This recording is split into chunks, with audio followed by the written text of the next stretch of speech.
சிறைச்சாலை. வடகொரியா சிறைச்சாலைன்னா உங்களுக்கு தெரியுமா? அங்க ஒரு CIA ஸ்பை உப்புன்னு பேர் கிடக்கு. அவளை அமெரிக்க ஸ்பைன்னு நினைச்சு அணு ஆயுத திட்டத்தை கெடுக்க வந்தாங்கன்னு சந்தேகிச்சு ராணுவக்காரங்க கொடுமைப்படுத்துறாங்க. ஆனா பாருங்க, திடீர்னு அவளுக்கு அதிர்ஷ்டம்.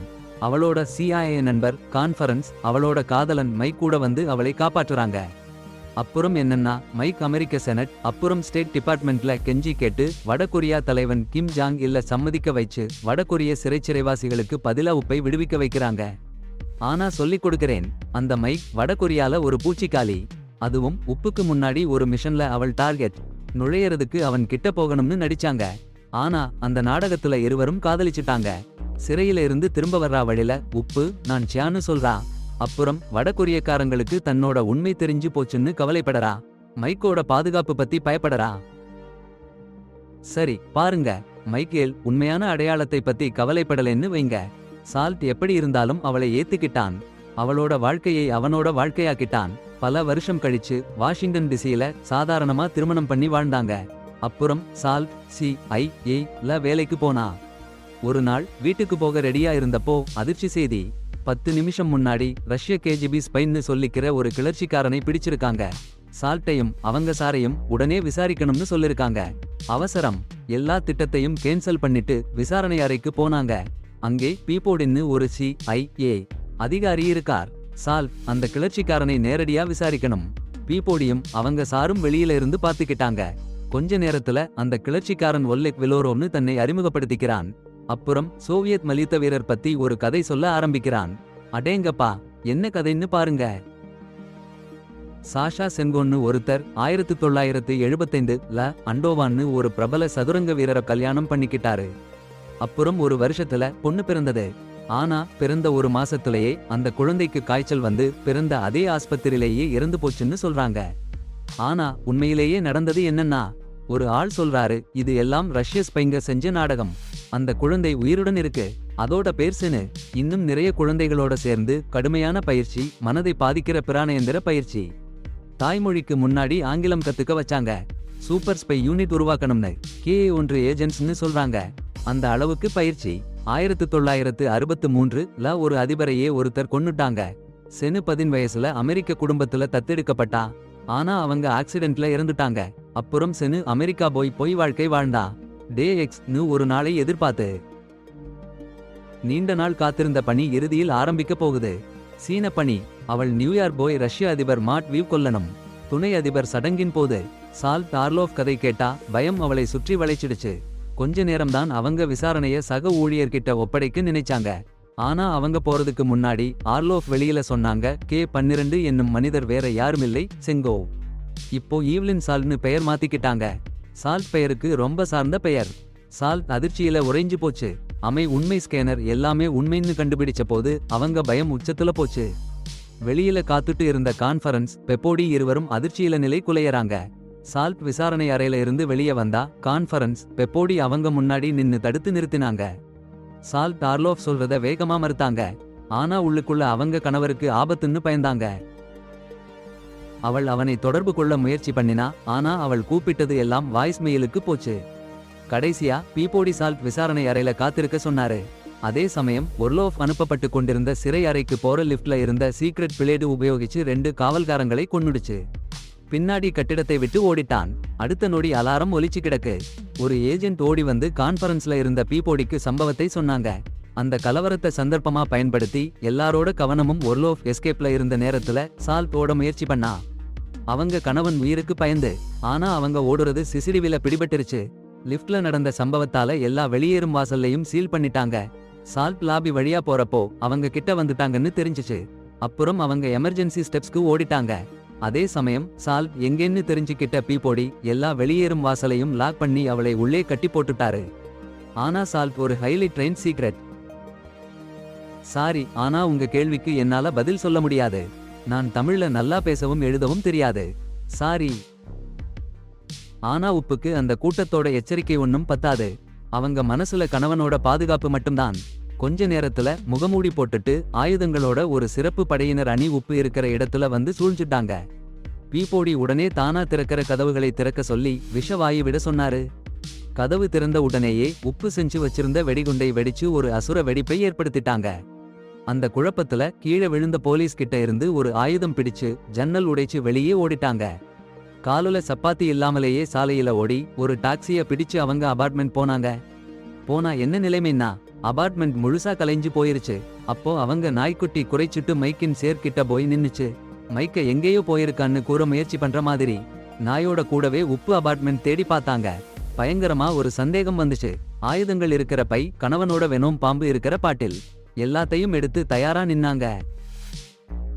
சால்ட் அபார்ட்மெண்ட்ல பீபோடி, கான்ஃபரன்ஸ் அண்ட் டீம் புயல்ல மாதிரி புகுந்தாங்க. கதவை உடைச்சு உள்ளே ஃபிளாஷ் பேங்க் வெடிச்சாங்க. அதில சால்ட் ஜன்னல் மூலமா கட்டிடத்தை ஏறி ஓடிட்டா. பீபோடி அவளை கொடுமையா தேடினாரு. ஆனா சால்ட் ஏசி யூனிட் பின்னாடி மறைஞ்சிருந்தா. அதிர்ஷ்டவசமா சால்ட் அருகில ஒரு பெண் படிச்சுட்டு இருந்தா. ஜன்னல்ல தட்டினா அவள் திறந்து விட்டா. சால்ட் உடனே உடை மாத்தி அவள் நாயை அந்த பெண் கிட்ட ஒப்படைச்சிட்டா. அப்புறம் சாலையில நடந்து போனா. கான்ஃபரன்ஸ் பார்த்துட்டாரு. பின்தொடர்ந்து பீபோடி கிட்ட சொன்னாரு. சால்ட் ஓட்ட ஆரம்பிச்சா. ரொம்ப வேகமா ஓட்டம். ஒரு பாலத்துல கிடங்க சிக்கிட்டா. கெஞ்ச ஆரம்பிச்சா. அவள் அப்பாவியா இருக்கேன், என் கணவனை கண்டுபிடிக்கணும்னு மட்டும்தான் நினைச்சேன்னு பிடிவாதமா சொன்னா. ஆனா பீபோடி நம்பவே இல்ல. துப்பாக்கியை அவள் மேலே சுடுற மாதிரி நிறுத்திட்டு குற்றச்சாட்டு நிறைஞ்ச கேள்விகளை அள்ளி வீசினான். கொள்ளை அச்சம். சால்ட் துணிச்சலா ஒரு முடிவு எடுத்தா. பாலத்திலேந்து குதிச்சா. கீழே போற லாரியிலே போய் விழுந்தா. ஆனா குதிச்ச நேரத்திலேயே ஒரு குண்டு அவள் பக்கத்துல பட்டுச்சு. பீபோடியும் கான்ஃபரன்ஸும் அதிர்ச்சியில உறைஞ்சு போனாங்க. ஆனா வேட்டையை நிறுத்தல. ஒரு நிமிஷம் கூட விடல. அவளை ரொம்ப வேகமா விரட்டி ஓடினாங்க.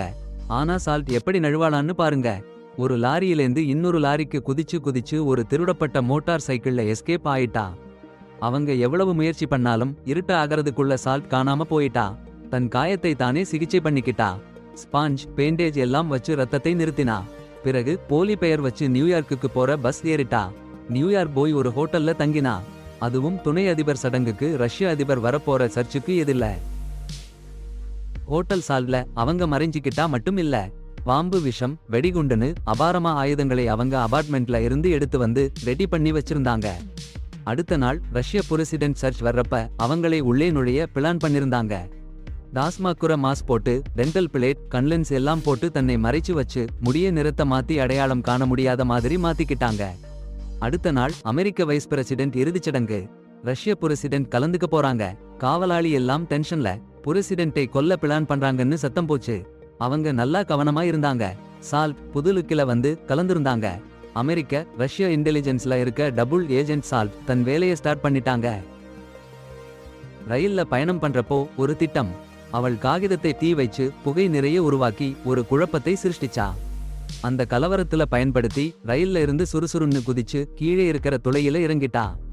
அந்த துளையிலேயே நுழைஞ்சு தேவாலயத்துக்குள்ள போய் சேர்ந்தா. சில காவல்காரங்க கிடைச்சாங்க. சட்டன்னு அவங்களை அடக்கி அடுத்த நடவடிக்கைக்கு தயாரா நின்னுச்சு. அதே சமயம் மேடையில மாட்வீவ் சவசேவை பண்றாரு. கீழே இருக்கிற அவங்க டீம் சத்தம் இல்லாம போயிடுச்சுன்னு கேள்வி கிடைச்ச பிபடி அங்கே ஓடி வந்தாரு. மறுபக்கம் சால்ட் மாட்வீவ் பேசுற இடத்துக்கு சரியா மேலே நின்னு சில மின்சார சாதனங்களை நிறுத்தி தேவாலய மணிகள் எல்லாம் ஒரே சமயம் அடிக்க வைச்சா. அந்த குழப்பத்துல சால்ட் முன்னாடியே வைச்சிருந்த வெடி வச்சு மாட்வீவ் நின்ன தரை சரிஞ்சு போச்சு.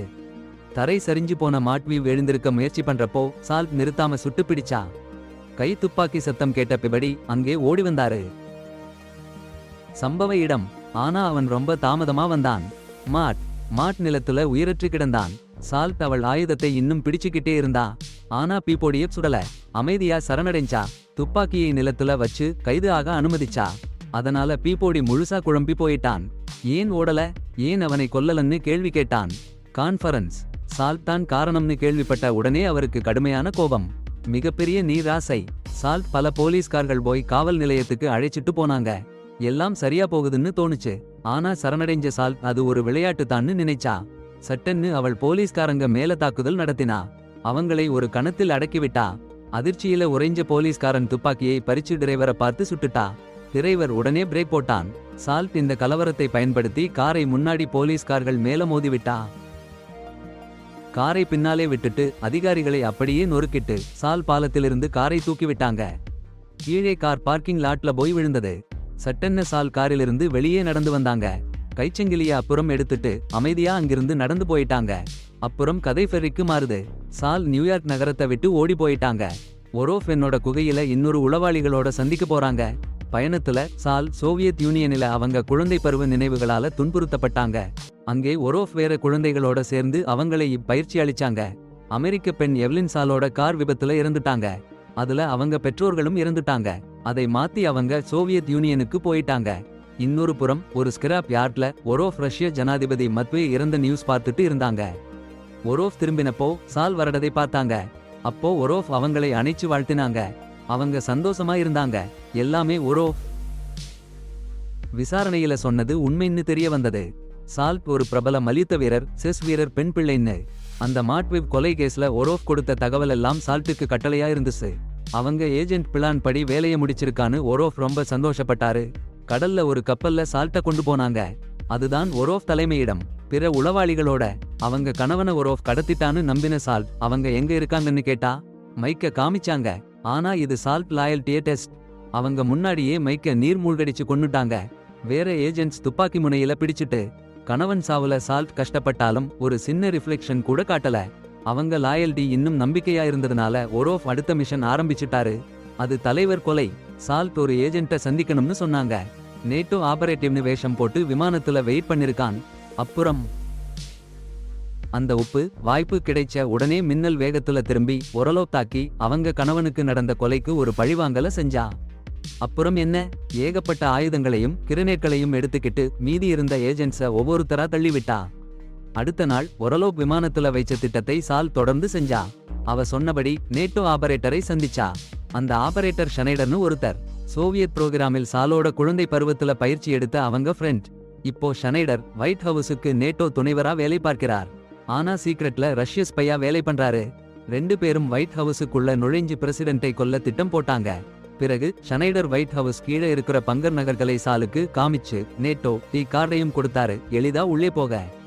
அந்த இரவு நேட்டோ யூனிஃபார்ம் போட்டுக்கிட்டு ஷனைடரும் சாலும் சந்தேகமே இல்லாம ஒயிட் ஹவுஸுக்குள்ள நுழைஞ்சாங்க. அந்த கட்டிடத்துக்குள்ள ஒரு கான்ஃபரன்ஸ் நடந்துட்டு இருந்தது. பிரசிடென்ட் வெளியில வருறப்போ லிஃப்ட்லே ஷனைடர் திடீர்னு தாக்குதல் பண்ணினாரு. ஐயோ, குண்டு வெடிச்ச மாதிரி சுட்டு போட்டாரு அதிபர் மேல. ஆனா கான்ஃபரன்ஸ் வேகமா ரியாக்ட் பண்ணி அதிபரை காப்பாத்தி லிஃப்ட்டுக்குள்ள இழுத்துட்டு போயிட்டாரு. அந்த கலகத்துல ஷனைடர் தன்னைத்தானே வெடிச்சு சாகடிச்சுட்டாரு. அடப்போடி, அந்த கலவரத்துல சால்ட் மேல நகர்ந்தா. முகமூடிய போட்டு நேட்டோ யூனிஃபார்ம் போட்டிருந்தா. அப்புறம் கான்ஃபரன்ஸ் சால்ட் நேட்டோ ஆள்னு நம்பிட்டாரு.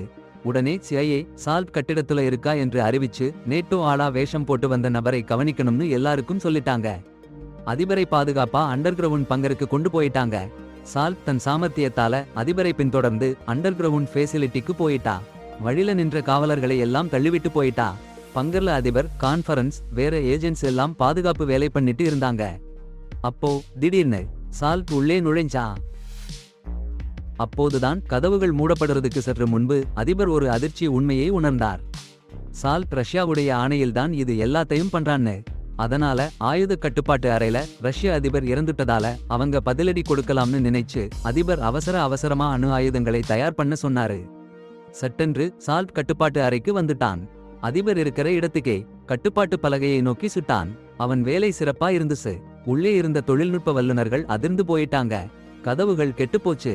கேமராக்கள் எல்லாம் வேலை செய்யல. உடனே 2 CIA ஏஜென்ட்களை அனுப்பினாங்க. ஆனா சால்ட் சட்டன்னு அவங்களையும் அடிச்சு போட்டுட்டான். அப்புறம் அதிபர் அணு ஆயுதங்களை திறக்க சீக்ரெட் கோடுகளை டயப் பண்ண ஆரம்பிச்சாரு.